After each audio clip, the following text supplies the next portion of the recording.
Assalamu alaikum. Welcome to this short clip I'm doing on the importance of understanding the Arabic language in depth if you want to understand the Quran, and it's actually a continuation from Balagha. So here we have a few words which I just want to highlight. We have ma, which is used for negation, negating, like we say not or no. We have min rasulin, and here the object, which is supposed to be ahadan or rasulan, is missing. We also have illa is used instead of innama, so that's also something which we can look at. And bilisani qawmihi, lisan is used instead of lugha, so lugha, a language instead of language, tongue of his people. Qawmihi is used instead of ummatihi or ahlihi.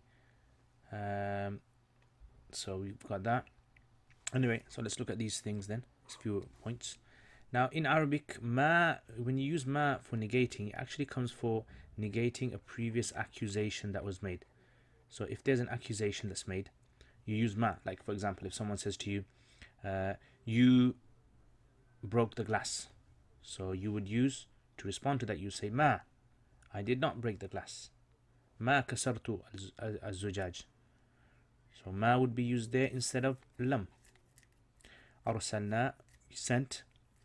Ahadan. So ahad, it means anyone. And if you remove this, then it actually gives it much more of an emphatic meaning. There's more emphasis.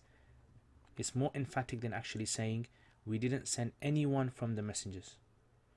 Right, so it has more of an emphatic meaning we didn't send any messenger at all, absolutely. Illa, except. So by removing that, you get this meaning. Innama is actually used for hasr, for restricting something which is well known.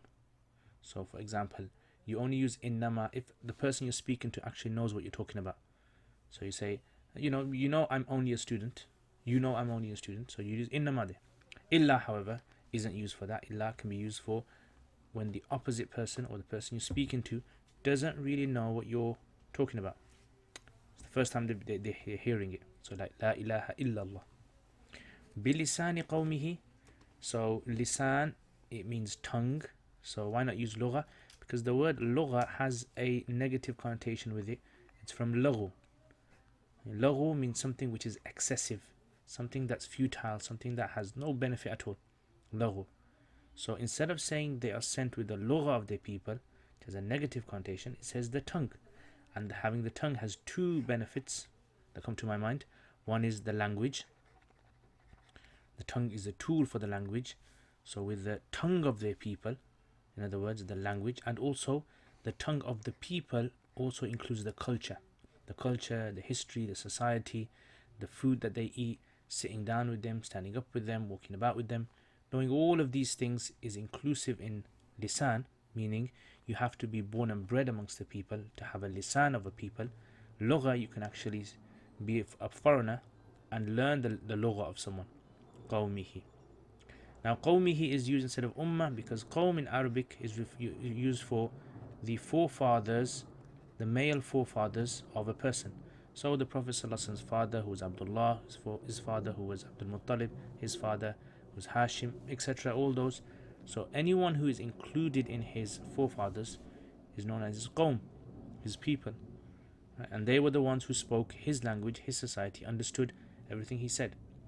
So, in other words, what the verse is saying is that every single messenger that has ever been sent on the face of the earth has always been from amongst the people whom they were sent to, and they knew their language, they knew their society inside out. So bilisani qawmihi, and this is why even Musa alayhi salam was sent with the tongue of his people, because he was born and bred amongst them. liyubayyina lahum, so that he explains for them. So he could be Allah explains for them, or that the Prophet, the Messenger, explains for them.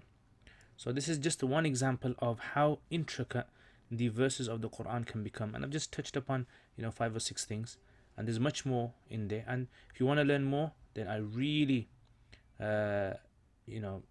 can't express how important studying balagha is. So if you really want to learn this, then study balagha. Jazakumullah khair. Put your comments underneath in the comments below, and please subscribe to the channel for more videos like this. Jazakumullah khair. Assalamu alaikum wa rahmatullahi wa barakatuh.